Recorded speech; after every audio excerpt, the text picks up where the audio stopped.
Muy buenas tardes con todos y todas. Reciban un cordial saludo de parte de Académica. Es para nosotros un enorme gusto recibirlos en esta ocasión especial a un evento más de la serie de actividades que este espacio de capacitación y formación, especialmente en materia de derechos humanos, tiene reservado para todos ustedes.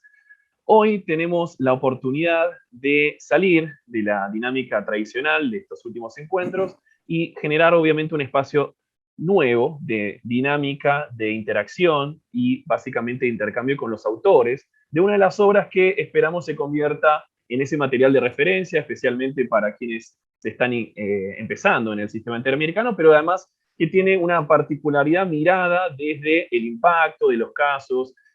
cómo han funcionado desde la filosofía del sistema interamericano, pero también cómo han generado sus efectos en materia del derecho interno, ¿sí? Yo soy Federico Baschetto, soy coordinador de Relaciones Internacionales de Académica, y hoy tengo el gusto de moderar este evento que básicamente consiste en la presentación de este encantador libro, que, como ustedes saben, básicamente gira alrededor de la experiencia argentina, al menos hasta agosto de 2019, de los casos de la República Argentina en el sistema interamericano. Para eso nos acompañan hoy, obviamente, los autores de este maravilloso trabajo. El prólogo estuvo a cargo de Javier Salgado, que, como todos conocerán, es actualmente el director de contencioso de la Cancillería Argentina. Por supuesto, a Javier Salgado le extendemos un cordial saludo, pero obviamente también contó con la invaluable participación de quienes nos acompañan en el día de hoy, ¿no? Marcelo Truco, Franco Gatti, Marianela Merli, María Belén Redondo y Marcelo Truco, obviamente, nuevo. Así que, sin mayor preámbulo, la expectativa de la dinámica del día de hoy va a ser concederle la palabra a los autores y especialmente también a quien tuvo la oportunidad de hacer el prólogo, para conocer de primera mano sus impresiones, sus reflexiones, lo que quisieran compartir con nosotros. Así que, como hoy estamos esperando la palabra de todos ustedes, sin mayor preámbulo, Javier, bienvenido a este espacio, muchísimas gracias por aceptar la invitación, el piso es todo tuyo.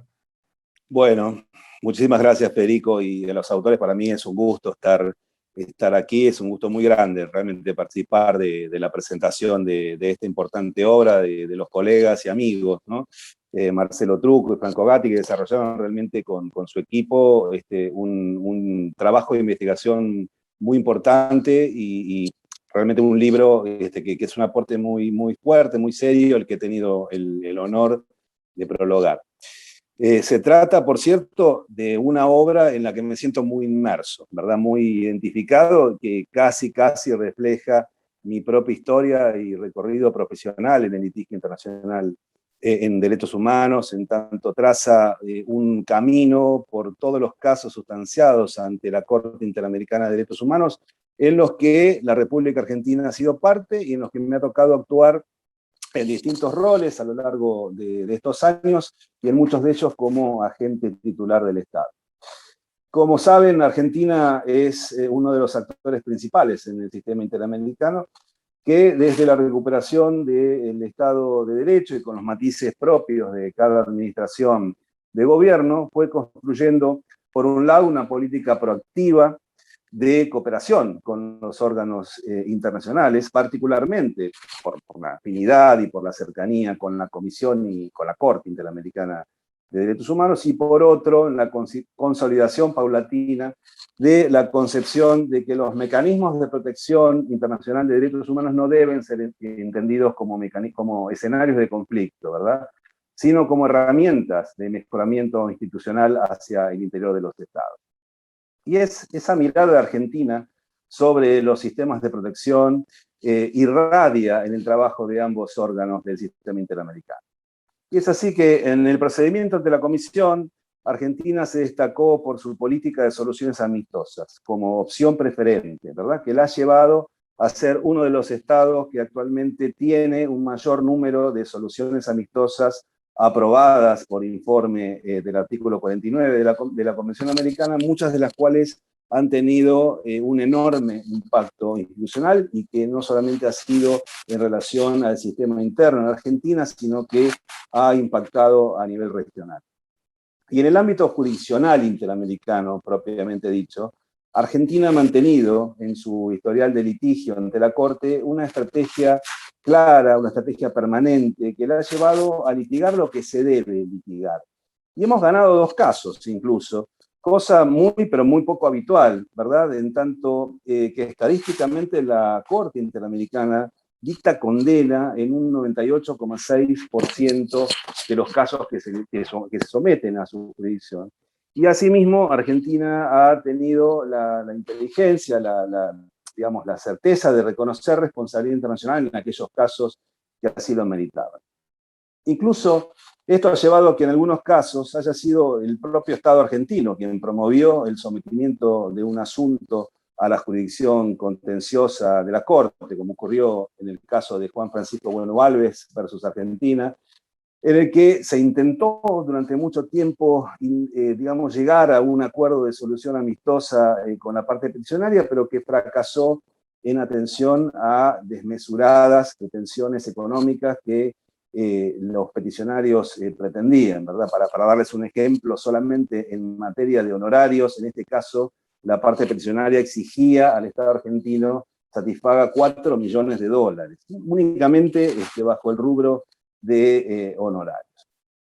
Y algo similar en términos de cuál ha sido el enfoque del Estado argentino ocurrió en el caso de Jorge Omar Gutiérrez, ¿no? Donde el propio Estado no solo reconoció con contundencia su responsabilidad internacional en los hechos denunciados, sino que instó a la Corte a considerar los argumentos de los representantes de la víctima relacionados con la calidad de cosa juzgada fraudulenta que estos atribuían a una sentencia de la justicia de la provincia de Buenos Aires que se encontraba firme, ¿sí? Y que había generado como consecuencia que uno de los acusados por la ejecución extrajudicial del subcomisario Gutiérrez fuera absuelto de culpa y de cargo. Hay que decir también que la gran mayoría de los casos de Argentina ante el sistema interamericano, en particular ante la Corte Interamericana, generan un impacto a nivel interno, con sus más, con sus menos, pero puestos a elegir, suelo destacar como trascendentes por su impacto institucional a nivel interno 4 casos en particular. El primero es el del caso de Eduardo Gabriel Kimmel, quien, como saben, fue el periodista que investigó la masacre de los padres palotinos, ocurrida durante la última dictadura cívico-militar, la cual plasmó en su libro La masacre de San Patricio. Claro está que al juez que supuestamente investigó los hechos,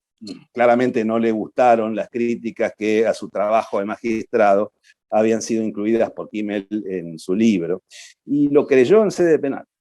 La paradoja fue que el único condenado por la masacre de los padres palotinos fue precisamente el periodista que investigó esa masacre.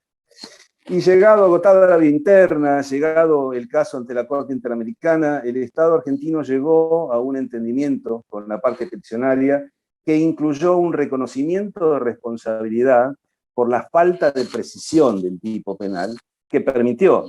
la condena de Kimmel, lo que luego naturalmente derivara en la sentencia de la Corte Interamericana que ordenó al Estado argentino reformas normativas tendientes a precisar justamente ese tipo penal que había dado lugar a esta condena absolutamente injusta y contraria a estándares internacionales en materia de libertad de expresión contra Kimmel. Orden de la Corte respecto de la cual el Estado argentino fue mucho más allá,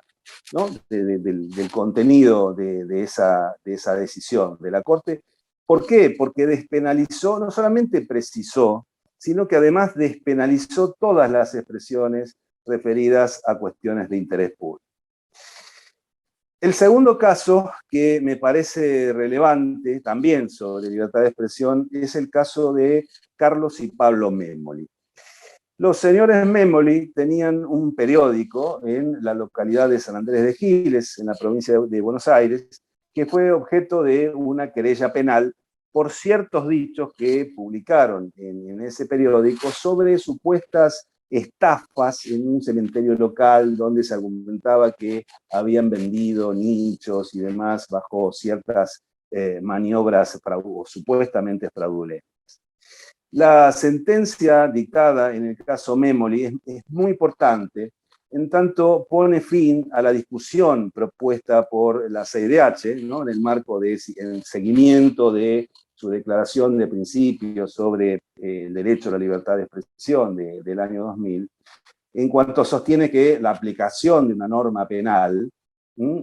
para sancionar eventuales abusos en el ejercicio de la libertad de expresión constituye en sí mismo una violación del artículo 13 de la Convención Americana.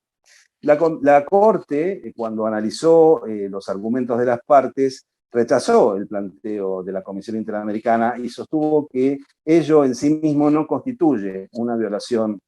a la libertad de expresión, sin perjuicio de lo cual limitó la posibilidad de aplicar sanciones penales a los casos más graves, es decir, la lógica de la aplicación mínima del derecho penal en estos escenarios.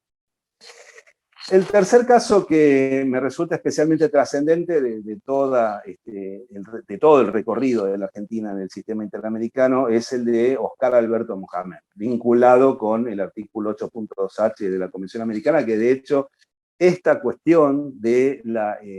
violación del derecho a un doble conforme ha sido una constante permanente en la práctica del litigio de la Argentina, y de hecho todavía hay hoy más de 40 casos que restan por resolverse en el sistema donde los peticionarios argumentan haber sido víctimas de la violación de este derecho, ¿verdad?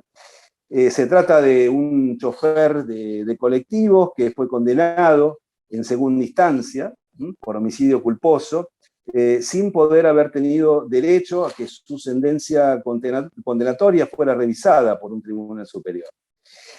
El caso Mohamed planteaba la paradoja de que si bien había habido una doble instancia, es decir, el señor Mohamed había sido absuelto en primera instancia y luego, frente a una apelación de esa decisión, fue condenado por la Cámara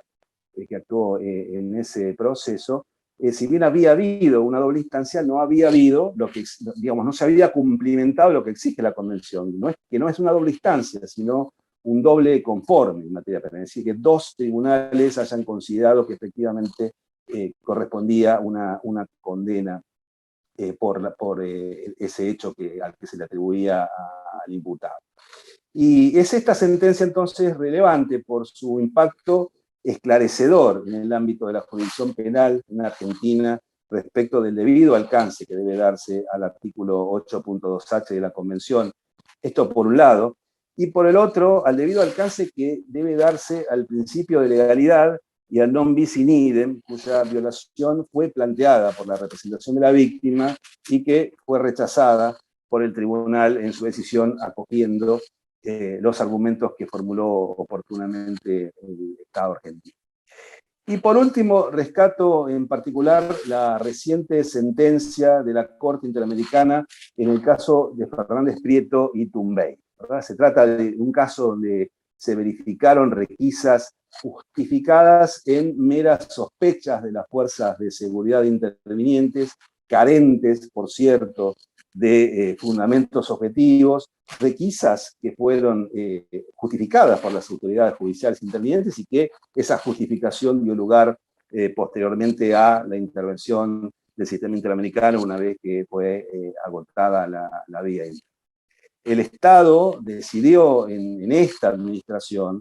reconocer responsabilidad en línea con la política a la que me refería, de no salir a defender lo indefendible, ¿verdad? Y la sentencia de la Corte es una decisión muy importante en términos de su impacto a nivel interno en la interpretación de los tribunales penales, en tanto y en cuanto considera a la utilización del llamado olfato policial como contrario a los estándares internacionales exigibles a los Estados partes de la Convención Americana.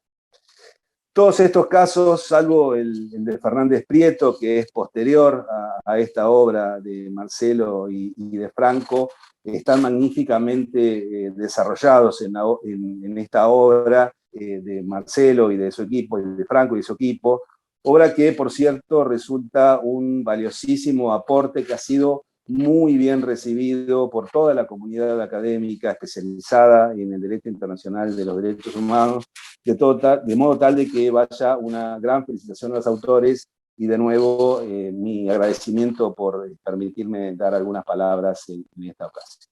Muchas gracias, Federico, Marcelo, Franco y equipo.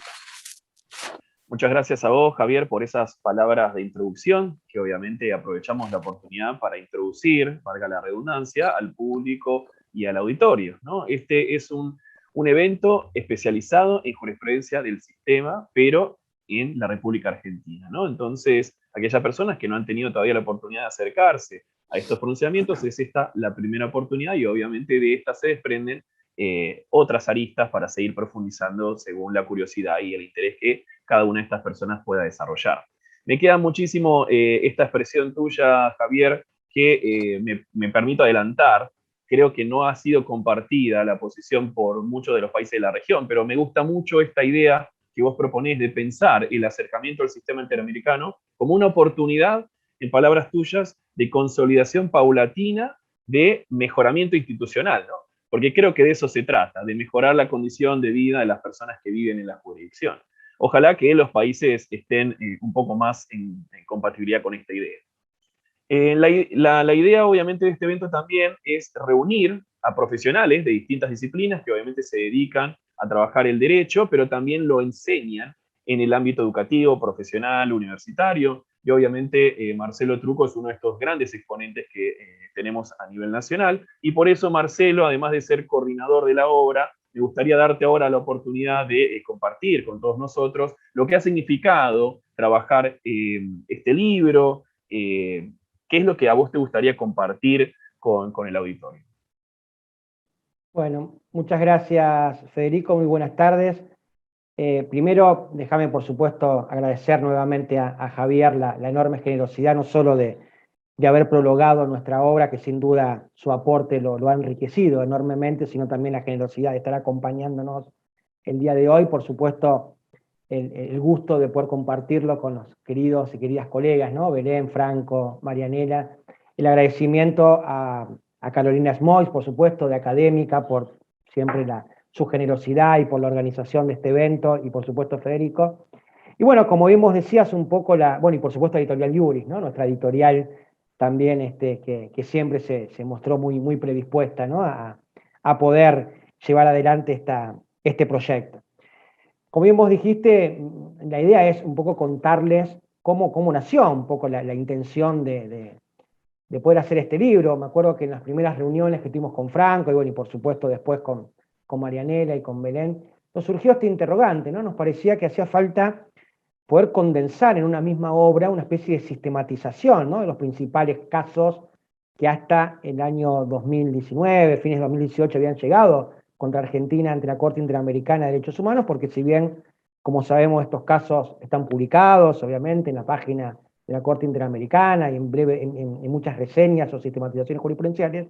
está bueno que podamos avanzar en esto, ¿no? En tenerlos sistematizados, y esto nos permite también seguir un orden cronológico. Y seguir un orden cronológico me despierta como una primera idea advertir que la Corte Interamericana en general, y especialmente en los casos que ha tenido que analizar respecto al Estado argentino, fue variando enormemente las temáticas, ¿no? Es decir, si bien los temas tradicionales vinculados a desapariciones forzadas, vinculados a hechos de tortura, están presentes, lamentablemente, en varios de los casos contra Argentina, vemos también cómo se ha avanzado en abordar otras temáticas, por ejemplo, como bien dijo Javier, en materia de libertad de expresión, en materia de garantías penales, en materia de derecho a la identidad, como fue en varios casos que han establecido la Corte Interamericana, en materia, por ejemplo, como dijo, del doble conforme, en materias vinculadas a cuestiones de averiguación de antecedentes, como fue el caso Señero, ¿no? Que implicó claramente la responsabilidad del Estado argentino por primera vez a partir de la muerte de Walter Bulacio, y lo que significó toda la connotación social, ¿no? Que generó el caso Bulacio a partir de su formulación allá por la Corte en el año 2003. Me parece también importante rescatar esto de que la idea del libro fue poder mostrar una película completa. ¿Qué significa esto? Y bien Franco en la introducción de la obra también lo formula, ¿no? Que uno ve casos, ve las sentencias de la Corte Interamericana, pero atrás de eso hay historias de vida, hay sufrimientos, hay familias que también han padecido, ¿no? Estos casos. Entonces nos pareció interesante poder un poco recrear esas historias, por supuesto, a partir de los hechos reales que fueron transmitidos por la Comisión Interamericana muchas veces, ¿no? En la presentación de sus demandas, pero meternos un poquito en eso, ¿no? En ver, bueno, cómo surgieron los hechos, ¿no? Que eran, que cuando uno habla, por ejemplo, de Kimmel, bueno, ¿quién era Eduardo Kimmel, ¿no? Es decir, ¿cuál era su trayectoria? ¿Por qué de alguna manera sufrió la violación de la libertad de expresión? Bueno, Walter Bulacio, ¿qué pasaba con este joven, un joven de una familia humilde, de Aldo Bonzi? ¿Cuáles eran sus sueños? ¿Cuáles eran sus proyectos? Porque muchas veces las historias de violaciones de derechos tienen que ver con esto, ¿no? Con truncar proyectos de vida, con truncar a lo mejor otros proyectos familiares. Entonces nos parecía interesante poder de alguna manera contar estas historias. Y por supuesto, el impacto, ¿no? Como bien decía Javier, ¿para qué sirvieron estos casos? Porque esto también me parece que es una importante dimensión que tiene el sistema interamericano y que tienen los fallos de la Corte Interamericana, ¿no? Una dimensión, por supuesto, individual y que tiende en la mayoría de los casos a reparar las consecuencias, ¿no? Que ha generado la violación por parte del Estado. Pero también muchas veces estos casos tienen una connotación o una dimensión social, es decir, que han permitido a lo mejor cambiar, modificar, no solo a nivel normativo, a nivel legislativo, sino también a partir de políticas públicas. Por eso creo que también son buenas oportunidades para los estados, y en esto coincido enormemente con Javier, de que no pueden verse estos escenarios como escenarios de conflicto, sino que son escenarios también de oportunidades muchas veces para que el Estado pueda tomar real conciencia de que hay algunas prácticas y que hay algunas normas que necesariamente requieren una modificación para poder hacerlas compatibles con los derechos y libertades reconocidos en la Convención Americana y en otros instrumentos del sistema. Incluso, hasta en muchos de los casos, los estados han allanado la responsabilidad, ¿no? Internacional, es decir, han evitado revictimizar muchas veces, ¿no? Los sufrimientos, es decir, bueno, en esto no hay duda, no vamos a seguir discutiendo porque realmente las pruebas aportadas son realmente contundentes. Entonces, en esto nos queda allanarnos y tratar de colaborar a ver cómo podemos garantizar la no repetición de los hechos. Entonces, me parece que esta actitud de colaboración de los estados frente al sistema es sumamente valiosa, ¿no? Es decir, esto de que trabajamos siempre de no concebir a la relación entre el derecho internacional y los derechos internos como relaciones de conflicto, relaciones de tensión, sino verlas a través del diálogo, ¿no? Y a través de la cooperación y el enriquecimiento mutuo. Entonces me parece que esto es importante también, lo intentamos rescatar a lo largo de la obra. También rescatar la importancia de ver los estándares de la Corte Interamericana. ¿Por qué? Porque sin duda que el desafío del control de convencionalidad a nivel primario, como sabemos, no solo está dado por tratar de que al momento de emitir o aplicar nuestras normas internas lo hagamos de manera compatible con la Convención Americana, sino también siguiendo la interpretación que del contenido de esas normas ha hecho el Tribunal Interamericano por ser el intérprete auténtico y final de las convenciones. Entonces, también hay una necesidad y hay un compromiso por conocer estos alcances o estas interpretaciones dadas por el tribunal para poder profundizar y para poder mejor aplicar la doctrina del control de convencionalidad a nivel interno, ¿no? Nadie puede aplicar lo que no conoce en profundidad, y por eso el objetivo de la obra fue acercar mínimamente esos estándares, por lo menos en los casos que han tenido a nuestro país como protagonista. También me parece importante, y en esto creo que la obra también fue orientada a eso, poder transmitir esta idea de también la necesidad de que las jurisdicciones provinciales puedan también colaborar con el Estado Nacional al momento de tener que definir estrategias comunes para poder defender o para poder trabajar un caso frente al sistema interamericano.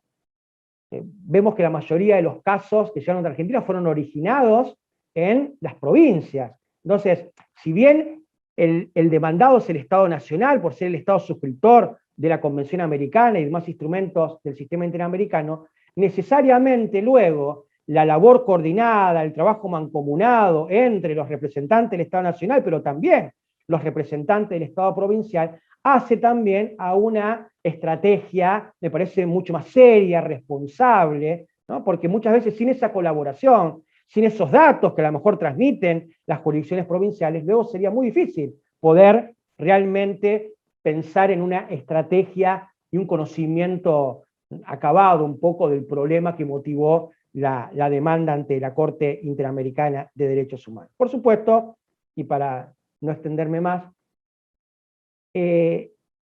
tratamos también en los casos que sistematizamos de ver cuál fue luego el seguimiento en cuanto al cumplimiento efectivo de las medidas de reparación que en algunos casos ordenó la Corte respecto al Estado.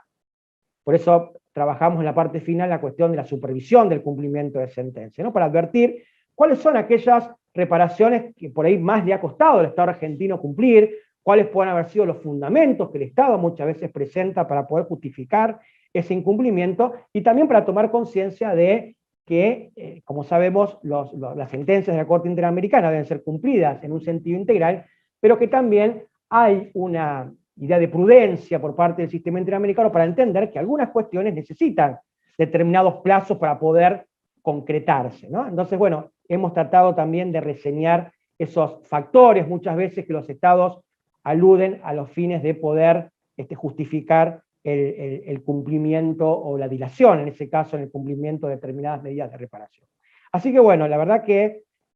ha sido una tarea muy ardua, ¿no? De sistematización, de compaginación, de escribir, y como habrán visto, tratamos de hacerlo en un lenguaje realmente accesible, ¿no? Es decir, es una obra, por supuesto, académica, pero queremos, o quisimos, hacerla de una manera sencilla, de una manera creativa. Le hemos presentado los casos incluso con algunos nombres de fantasía, ¿no? Para poder generar un impacto en el lector y cierta curiosidad para poder adentrarse luego a algunas características particulares, pero bueno, la verdad muy conformes y muy contentos con el resultado. Comenzábamos recién con el equipo que, como llegamos prácticamente hacia fines del 2018, creo, con la sistematización, luego sabemos que hubo, durante el 2019, el 2020, hubo varios casos que lamentablemente no llegaron a ser parte del libro, pero bueno, nos desafía para poder completarlo en una próxima reactualización de la obra donde podamos incorporar esos casos. Muchas gracias, Federico. No, gracias a vos, Marcelo, y de hecho estamos ni siquiera a la mitad de este evento y está superando ampliamente las expectativas de todos y particularmente las mías. En especial me refiero en esta ocasión al fin académico y a esa cuestión didáctica, ¿no? Que uno perfectamente, como vos bien decías recién, se puede ver a primera vista en el libro, ¿no? De tu presentación hay muchas cosas que son idea fuerza. Hablas de allanarse, que de hecho, dicho sea de paso, si esto fuese un escenario de clase, creo que empezaríamos ahí a tirar distintas puntas para abordar según la curiosidad de los alumnos y demás. Hablaste de políticas públicas, especialmente en relación a cómo se generan esas garantías de no repetición, que son tan importantes, no solamente para las víctimas, sino también para los estados, ¿no? Porque creo que es necesario destacar que es muy difícil ser Estado. El Estado tiene una enorme cantidad de responsabilidad y a veces no tiene todos los medios, pero muy a menudo nos encontramos con la buena predisposición, ¿no? Y por otro lado, comentaste sobre la problemática de una estructura federal como la nuestra, que ocasionalmente también tiene que compartir esa responsabilidad entre Estado nacional, Estado provincial, y cómo quizás hay algún espacio para mejorar, no tanto la predisposición, sino también a veces la articulación entre esas figuras, ¿no? Finalmente, antes de seguir adelante con la presentación, sí me gustaría hacer como un comentario en cómo este proceso de administración de justicia a veces empieza a desplazar a las víctimas de ese rol protagónico, que obviamente siempre le corresponde, pero nunca quisieron tener, ¿no? Entonces me gusta muchísimo cómo el libro rescata eso que vos pusiste de manera inmejorable en palabras, ¿no? Las historias de vida, y cómo finalmente cualquiera de los casos del sistema interamericano, y en Argentina no somos la excepción, todo esto está construido sobre la base del sufrimiento real de personas, ¿no? Entonces, que sirva esa experiencia para mejorar a futuro lo que podemos hacer, y bueno, básicamente seguir adelante con la vida institucional, ¿no? Y para eso me gustaría ahora concederle la palabra a una de las hijas favoritas de Rosario, obviamente, María Belén Redondo, que también ha sido una parte importante de este trabajo y por supuesto, Belén, nos encantaría ahora escuchar de tu propia voz eso que te gustaría compartir con el auditorio. Muy buenas tardes a todos, muchas gracias Federico, muchas gracias Académica y a Editorial Juris que confió en nosotros para hacer esta edición. Realmente es una alegría compartir con ustedes y junto a este valioso equipo la presentación de nuestro libro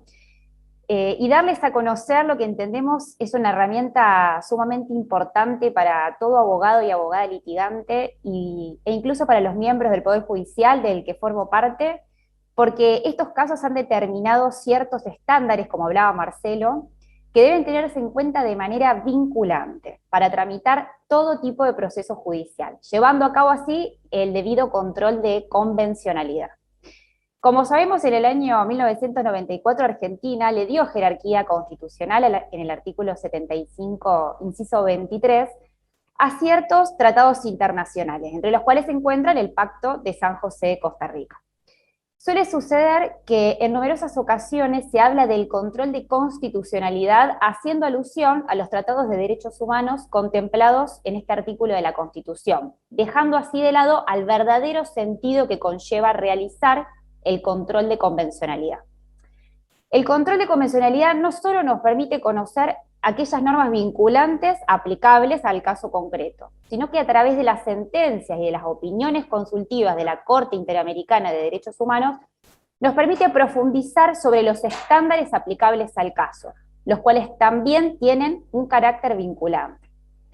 La actividad de la Corte Interamericana como órgano supremo para la interpretación de la Convención consiste justamente en delinear los conceptos que surgen del pacto, llenando los contenidos que estos conceptos encierran.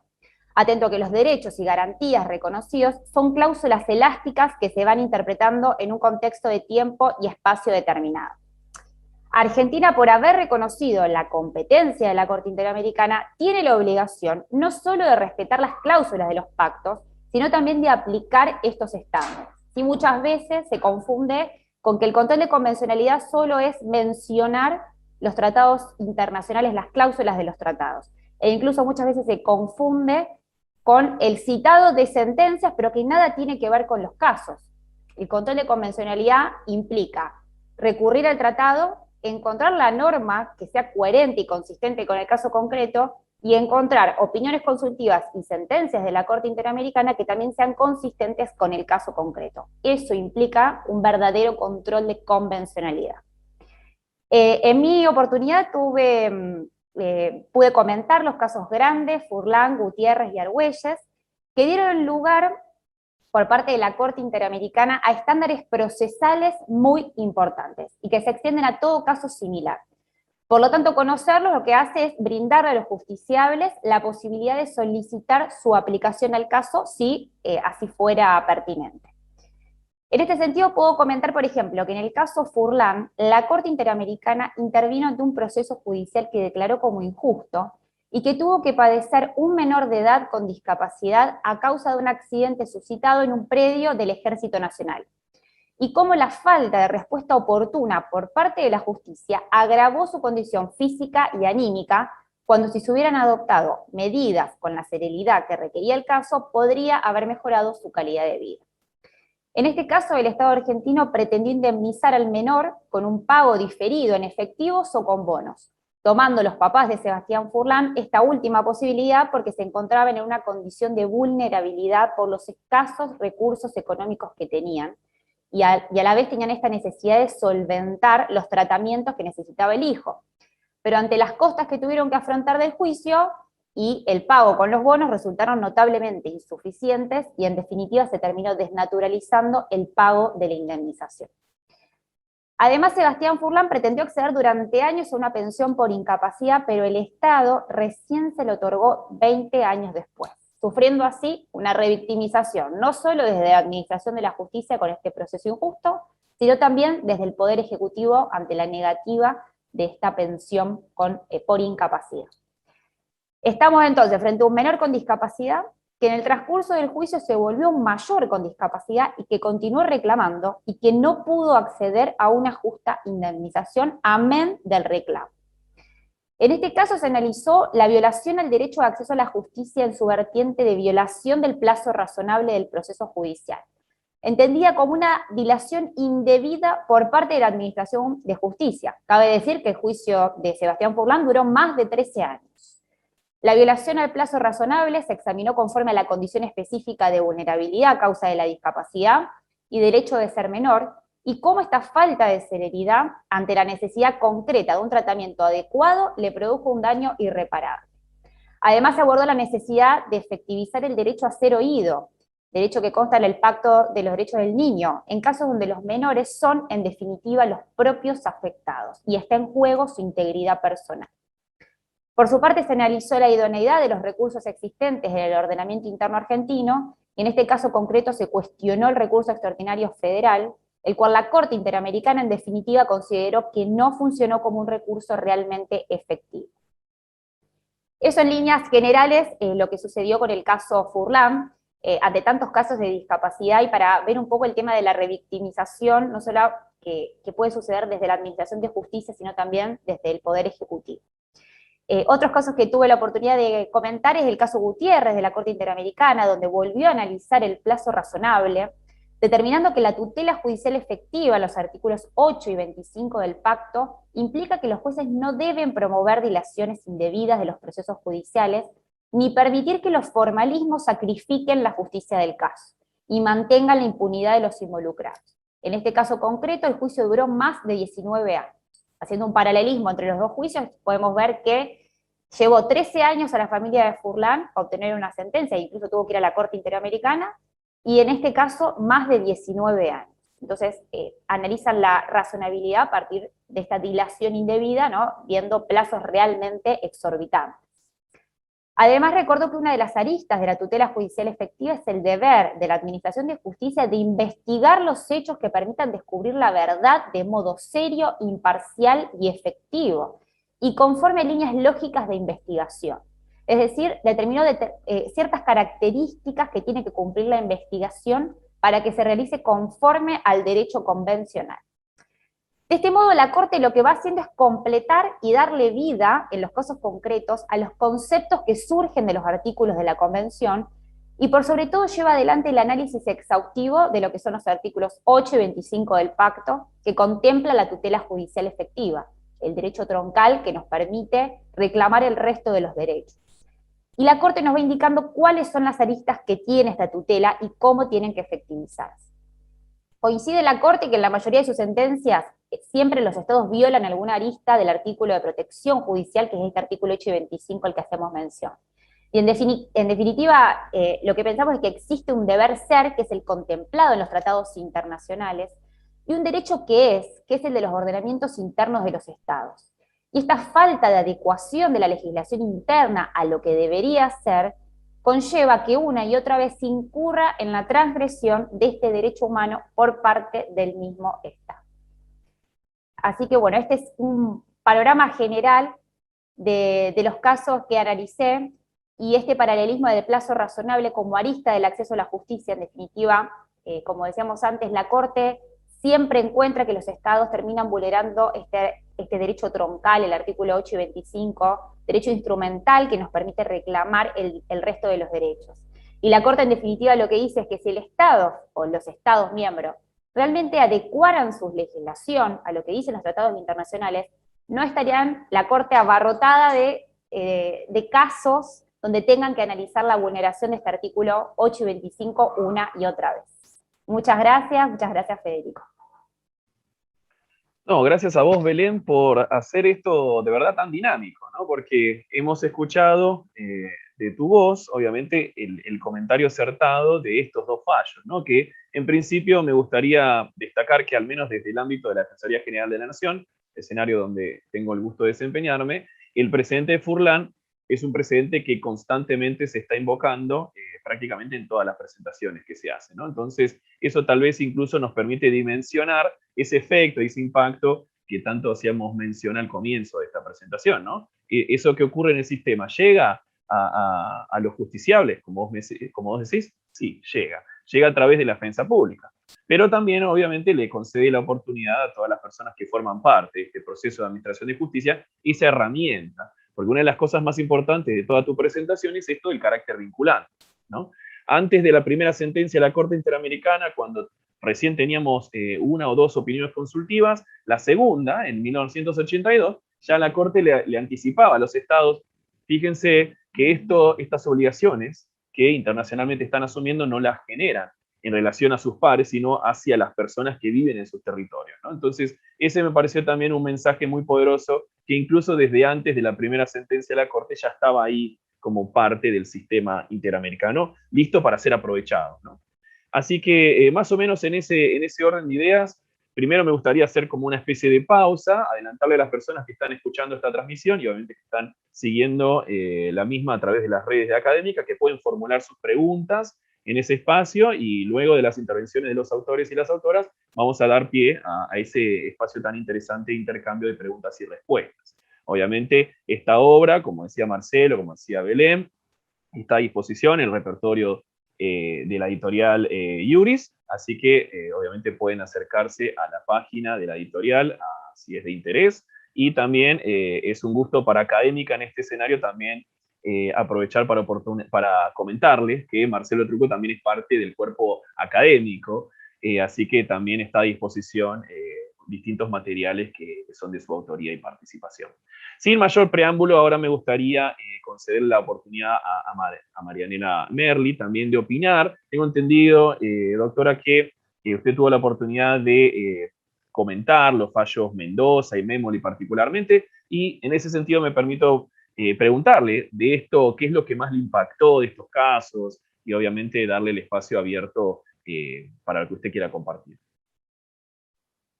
Bien, muchas gracias, Federico. Antes que nada, quería agradecer a Académica por el espacio para esta presentación, a vos por la moderación,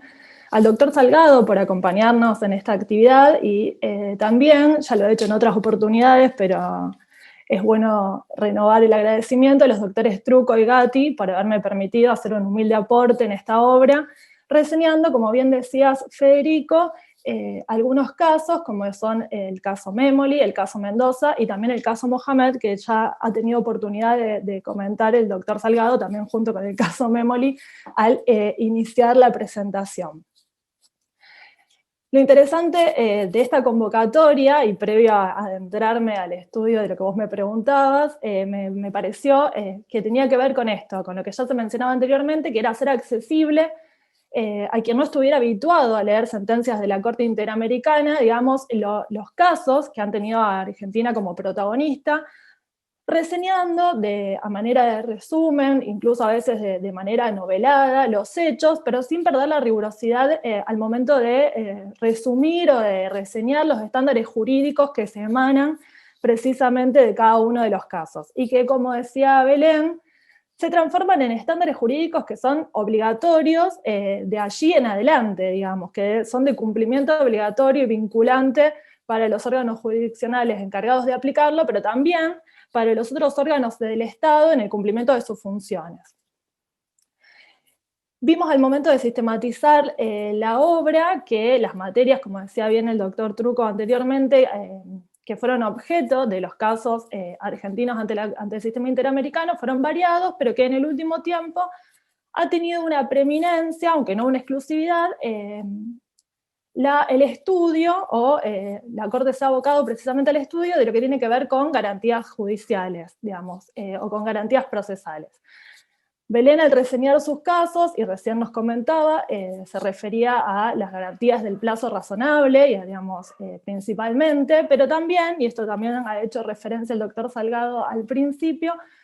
hay otra garantía procesal que ha sido objeto de alguna manera de condena, o sea, ¿no?, de responsabilidad internacional por su violación por parte de nuestro Estado, que es la garantía contenida en el artículo 8, apartado 2, inciso H, de la Convención Americana de Derechos Humanos, que es esta que se encontraba presente en el caso Mohamed, como bien hacía referencia el doctor Salgado, esta garantía del doble conforme, este derecho a recurrir el fallo ante un juez o tribunal superior, y que en definitiva tienen en común dos de los casos que me tocaron reseñar. Por un lado, el caso Mohamed, con esta característica particular del doble conforme, como reseñaban anteriormente, cuando la sentencia condenatoria se produce en segunda instancia, y esta interpretación o este estándar jurídico que emana de la Corte en este sentido, y el caso Mendoza, que hacías referencia, Federico, cuando me presentaba. También, como mencionaba el doctor Trucco, al momento de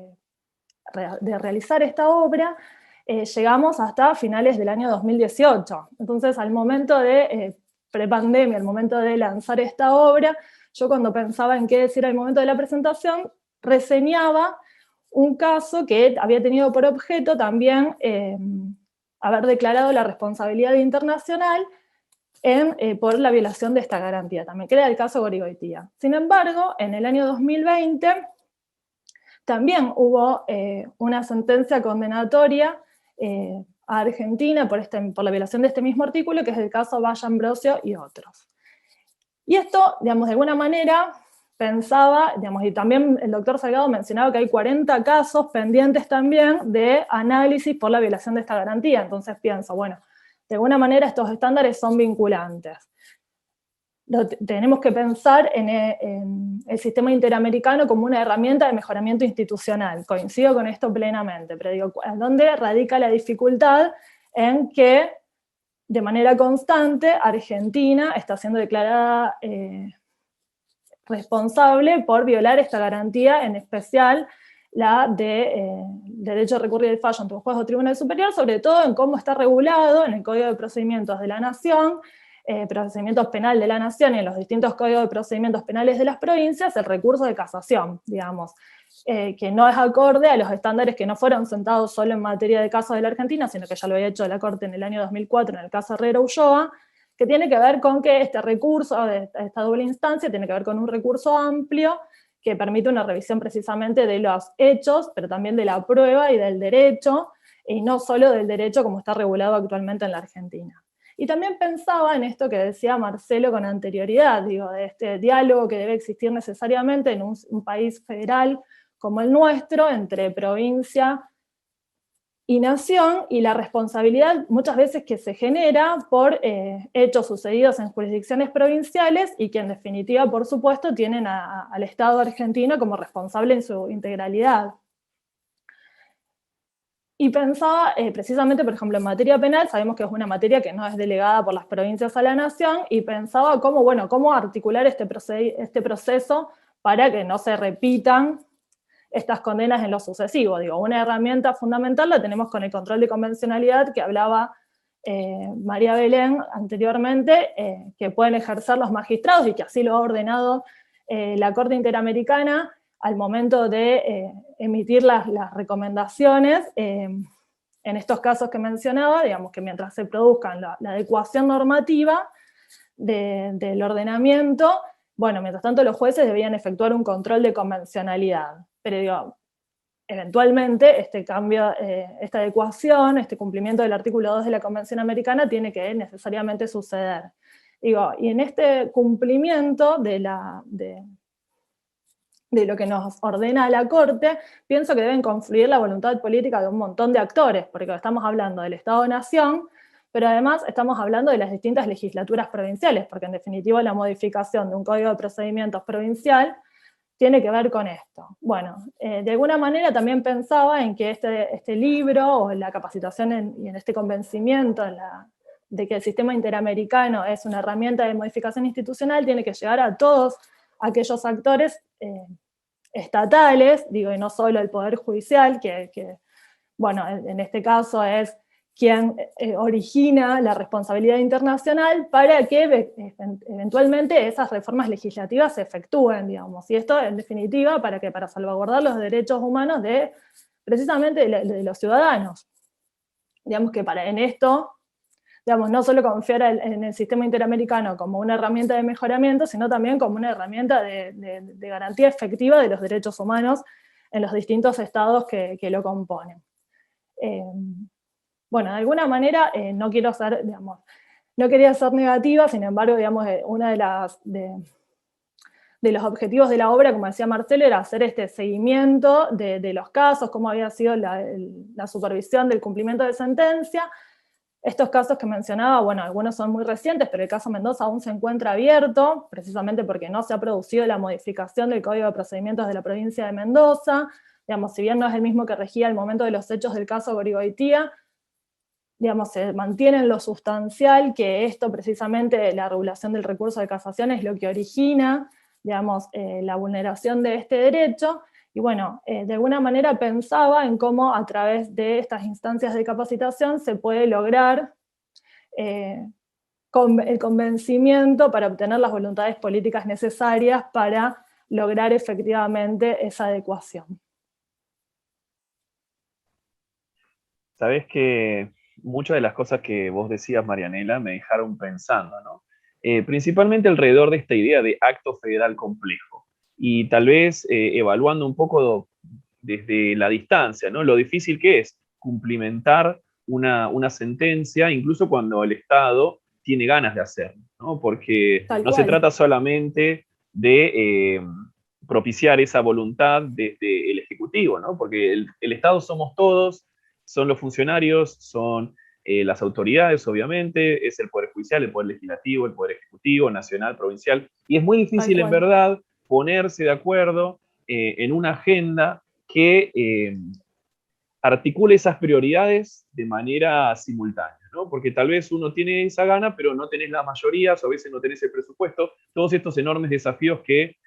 a nivel regional, porque no es solamente una problemática de Argentina, a nivel regional siempre han sido de manera consistente visibles a la hora de seguir,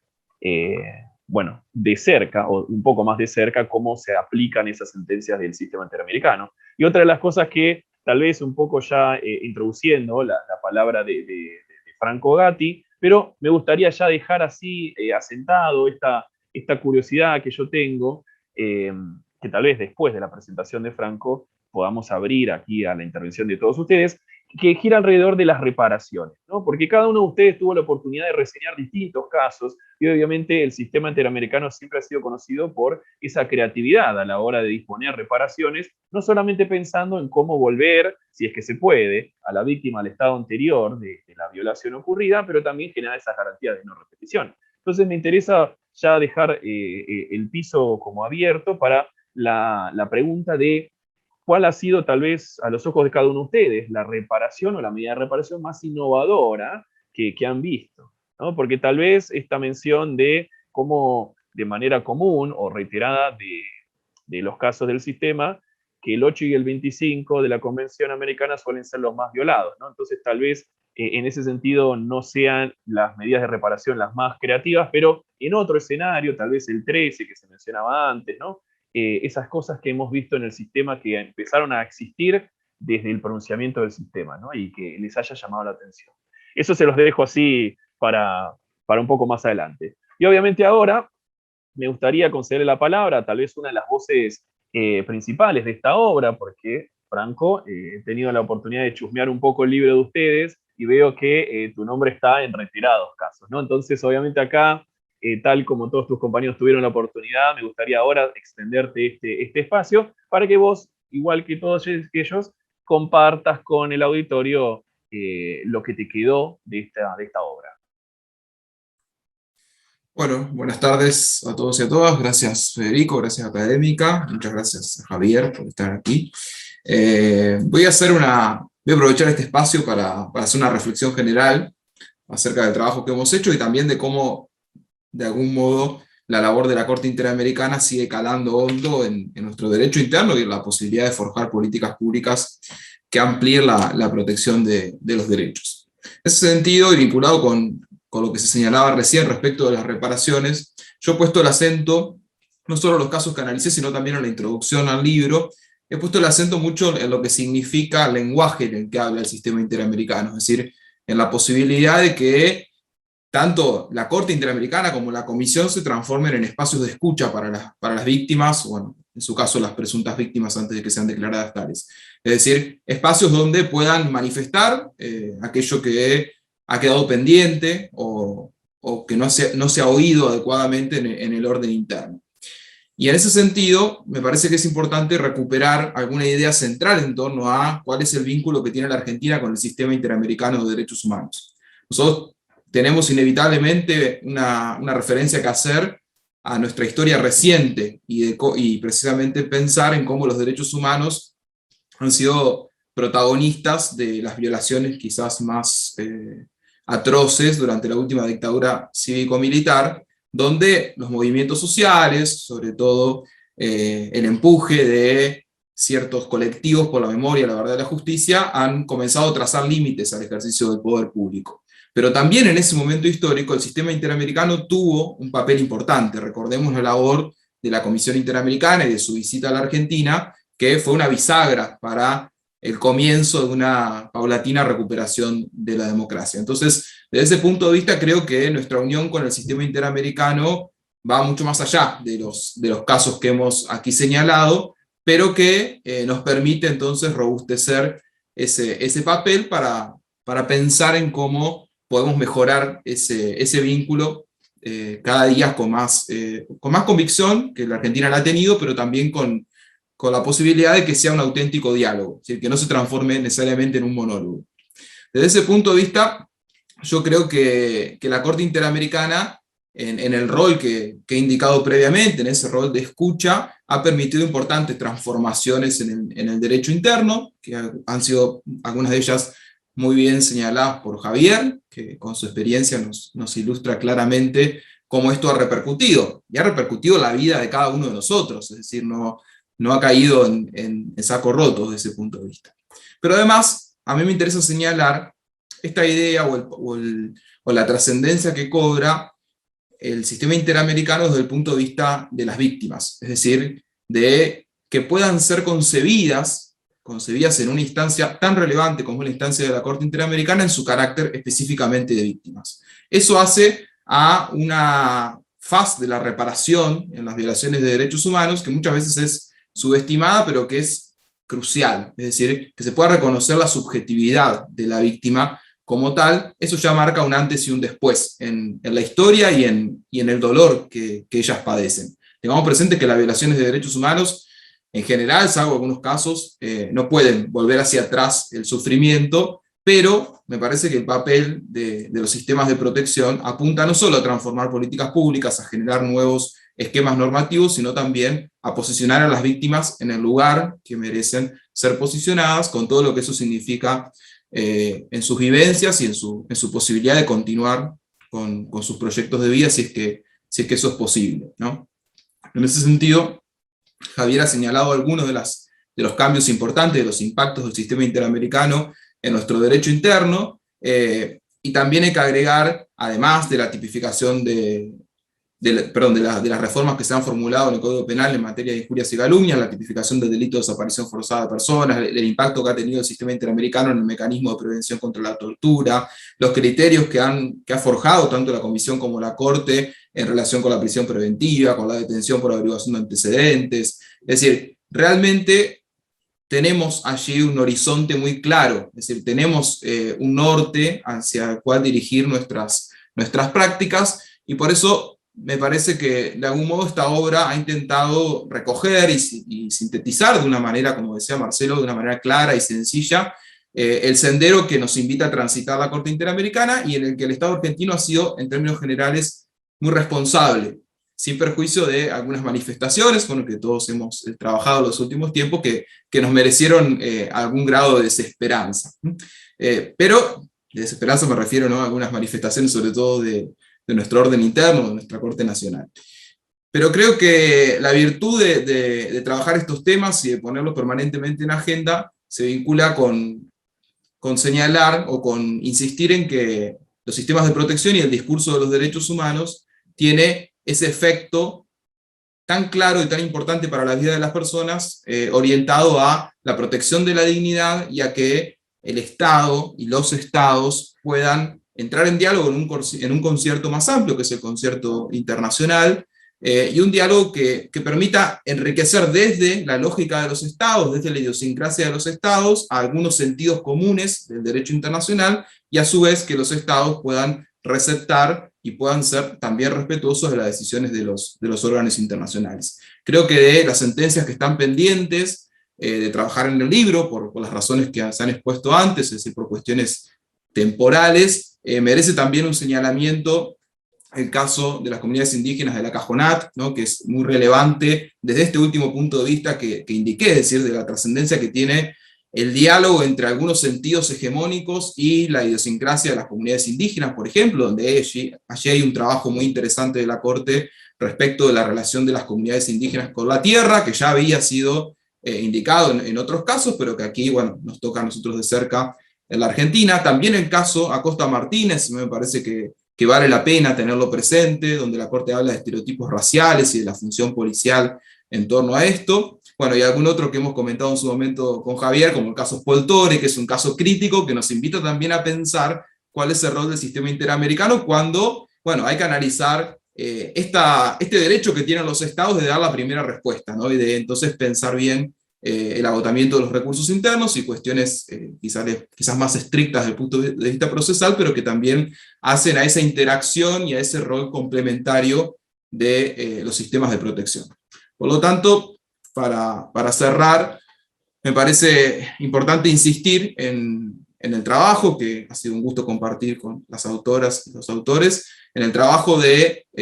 subrayar y de poner en evidencia la trascendencia que tiene el discurso de los derechos humanos en la escena internacional como una posibilidad para reflejar nuestras realidades locales y también para enriquecernos de los estándares que se forjan en estas instancias. Así que nuevamente les agradezco y quedo a disposición para continuar el diálogo.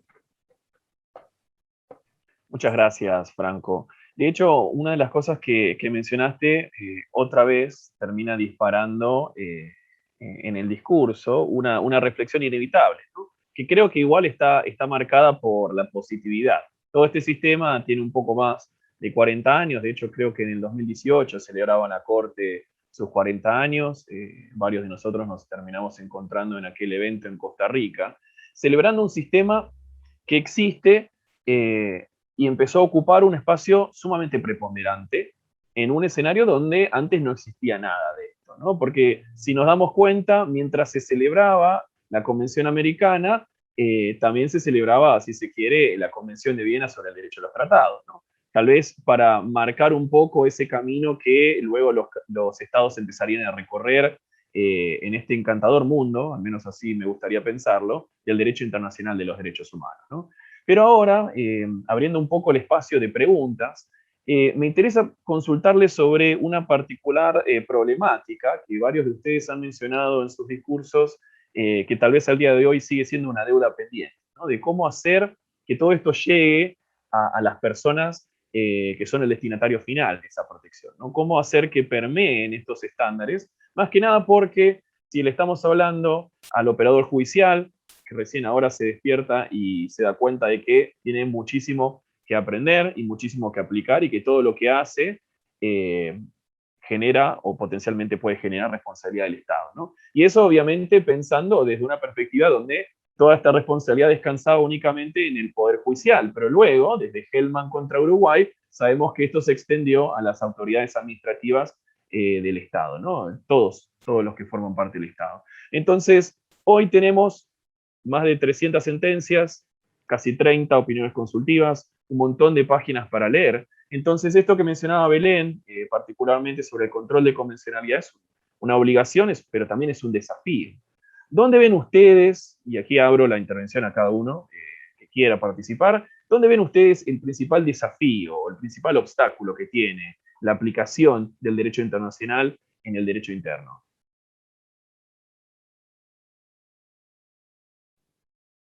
Bueno, yo lo puedo decir desde el Poder Judicial. Hay falta de cursos, falta de información, una falta de coherencia en lo que es la línea jurisprudencial. Si desde los tribunales superiores la argumentación de las sentencias no se basa en los precedentes de la Corte Interamericana, no se realiza este control de convencionalidad profundo,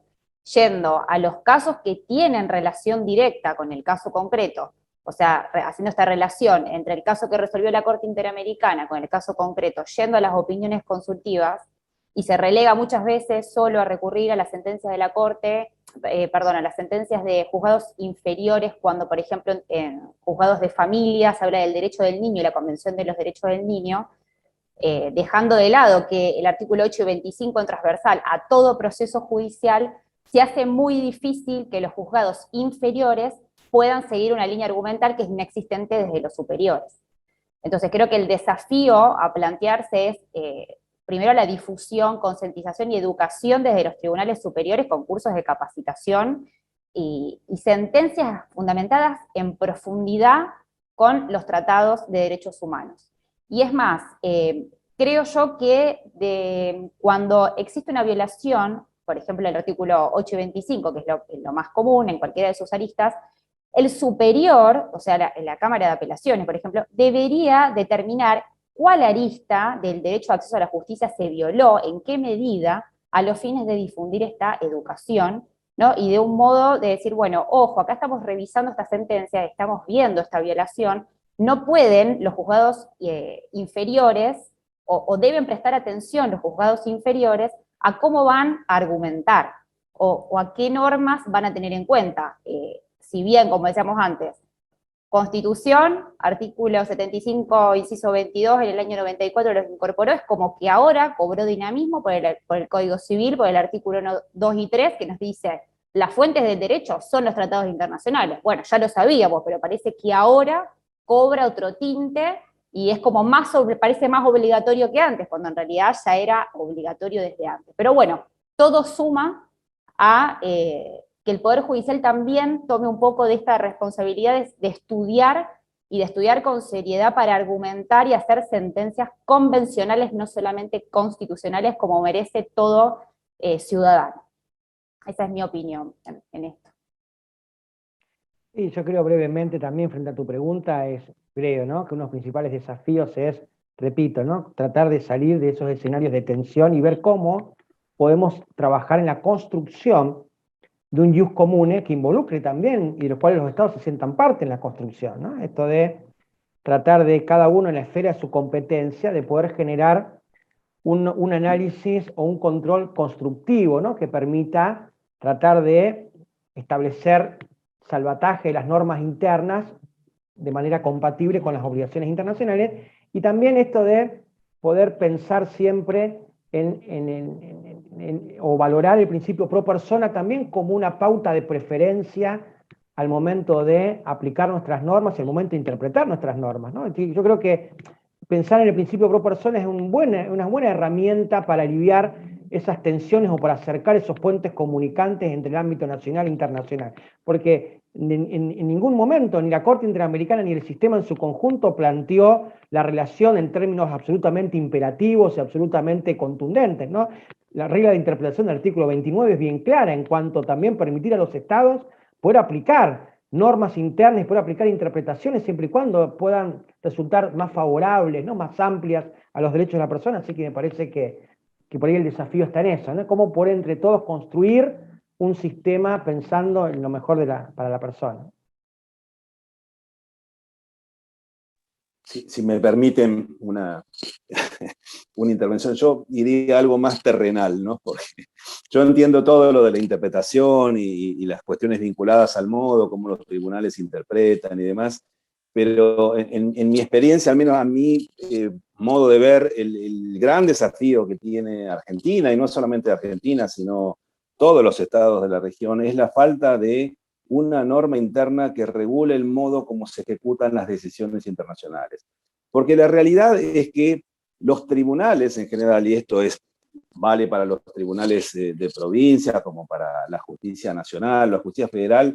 la lógica de interpretación del derecho internacional y incluso del derecho internacional público es como algo que lo ven absolutamente ajeno. En general tienen un anclaje muy fuerte en la normativa interna. Entonces lo que dice el código es lo que dice la ley interna, es lo que dice eventualmente la interpretación de la Corte Suprema de Justicia de la Nación.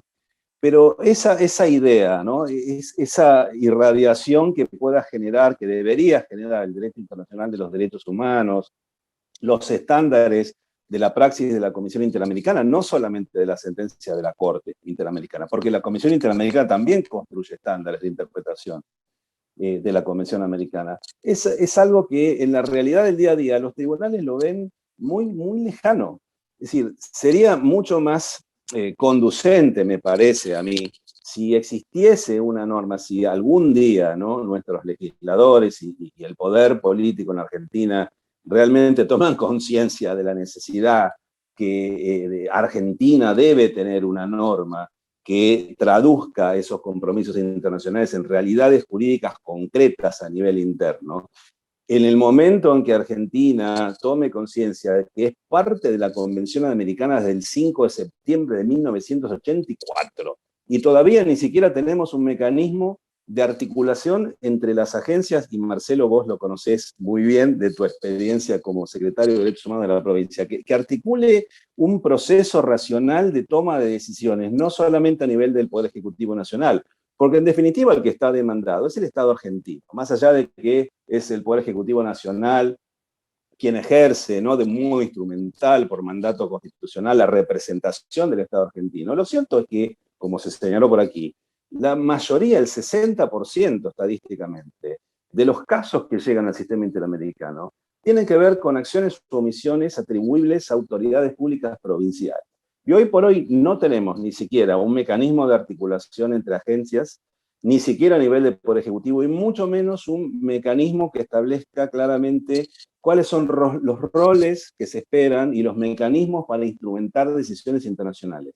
que dan lugar a fallos tremendos, como el que tuvimos que padecer en el caso que yo deliberadamente no lo quise mencionar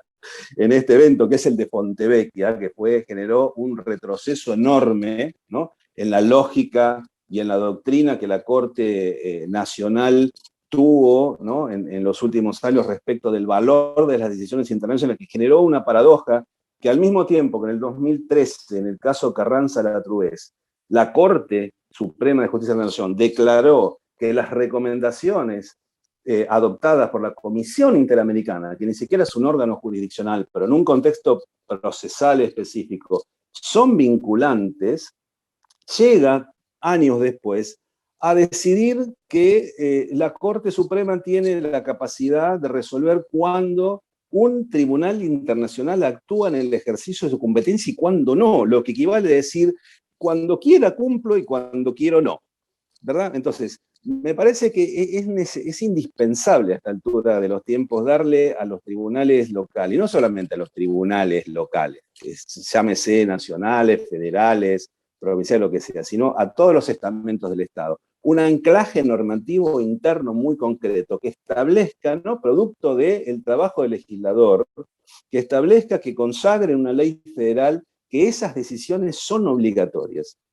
y que tienen que acatar las interpretaciones de la Corte Interamericana, los estándares que surgen de la praxis de la Comisión Interamericana, incluyendo los estándares que surgen de las opiniones consultivas de la Corte Interamericana, que también dan lugar, o han dado lugar, y vamos a tratar próximamente en el próximo Congreso de la Asociación Argentina de Derecho Internacional, estas cuestiones, ¿verdad?, de cuál es el valor que se le tiene que dar a esas opiniones consultivas como producto del razonamiento del órgano que convencionalmente los estados de la región le han atribuido la capacidad de interpretar la Convención Americana sobre Derechos Humanos y otros tratados de derechos humanos, incluyendo la compatibilidad de leyes internas con esos estándares. Es indispensable hoy por hoy que exista ese anclaje normativo interno para darle un conducto efectivo a esas decisiones que surgen y esas interpretaciones que surgen del trabajo de los órganos del sistema interamericano. Y, perdón, no solamente del sistema interamericano, con esto quiero decir de cualquier órgano, ¿no?, de los sistemas internacionales de protección en los que Argentina es parte, ¿no?, justamente que derivan de tratados internacionales que tienen jerarquía constitucional. Y que además de la jerarquía constitucional, antes del 94 también eran obligatorios para el Estado argentino. O sea, no había que esperar al trabajo de los constituyentes del 94 para llegar a la conclusión de que esas obligaciones internacionales tienen que ser cumplidas con independencia de eventuales obstáculos que surjan del derecho interno. Sí, la verdad que inmejorable la explicación de cuál es el efecto devastador, si se quiere, de la ausencia de este marco normativo que permita la articulación de los actores cuando tenemos enfrente la obligación de una sentencia, ¿no? Porque incluso hasta uno podría decir que este margen también permite una discrecionalidad en el mal sentido, ¿no? Porque allá en 2003, cuando Sergio García Ramírez empezaba con esta idea del control de convencionalidad, incluso de manera aislada, yo no sé si él estaba pensando que en 2018, no sé, por ejemplo, en aquella audiencia ante la Comisión Interamericana, donde los representantes de Bolivia parecían plantear que aplicando el control de la convencionalidad, las limitaciones constitucionales que impedían la nueva postulación de los presidentes justamente eran inconvencionales y que a la postre también derivaría, bueno, recientemente, en una opinión consultiva donde la Corte Interamericana terminó destacando, tal vez obviamente con los matices y sin hacer alusión concreta a aquella audiencia, que no existe un derecho humano a la reelección presidencial indefinida, ¿no? Entonces vemos que el control de convencionalidad puede ser utilizado para el bien o para el mal, obviamente permitiéndome esta utilización de términos que en el derecho internacional la verdad que no tienen mucho correlato, ¿no? Reflexiones finales, Marianela, Franco, algo que quieran agregar antes de hacer el cierre.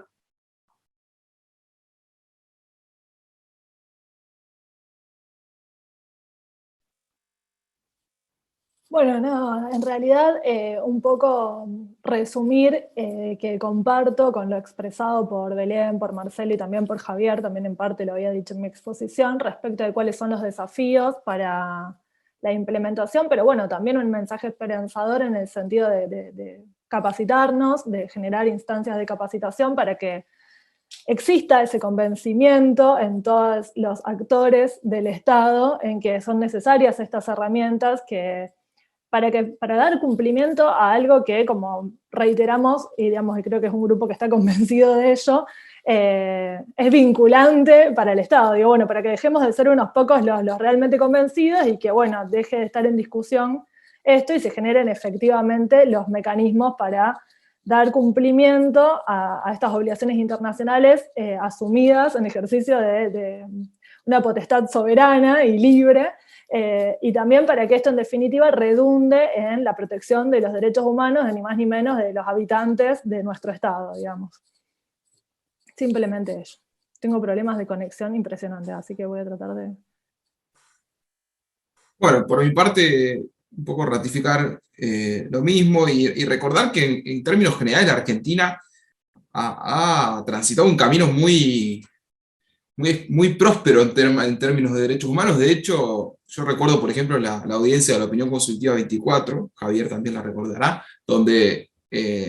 la situación del Estado argentino era permanentemente citada por todos los expositores como un ejemplo, ¿no? La Opinión Consultiva 24 refería a la identidad de género y también el matrimonio entre personas del mismo género, y como en ese tema tantos otros, donde realmente en muchas circunstancias la Argentina tiene un panorama en materia de protección de derechos humanos de avanzada. Pero creo que también, en el mismo orden de ideas, es importante reconocer lo que nos falta, y para eso las señales del sistema interamericano son valiosas, sobre todo porque le dan vida al texto de la Convención, que es del 69, pero que la Corte Interamericana se encarga de ponerlo un poco a la altura de los tiempos, y creo que también es necesario una discusión hacia adentro del sistema interamericano para repensar un poco su legitimidad y que de ese modo pueda articular mejor con los estados. Gracias.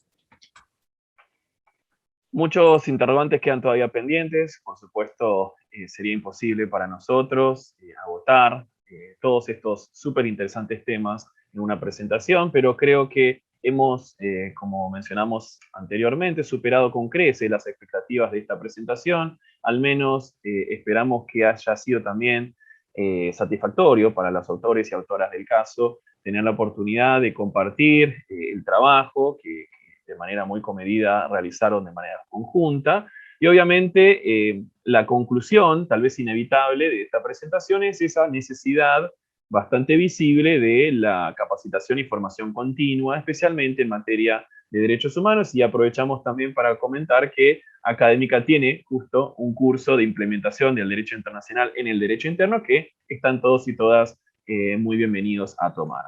Con eso, simplemente resta agradecerle a Javier Salgado, a Marcelo Truco, a María Belén Redondo, a Mariana Merli y a Franco Gatti su amable atención, la oportunidad de compartir con todos nosotros su experiencia, y a toda la gente académica a seguir siempre muy de cerca las actividades que este espacio de formación tiene para todos ustedes. Muchísimas gracias, y con eso damos por terminada nuestra presentación.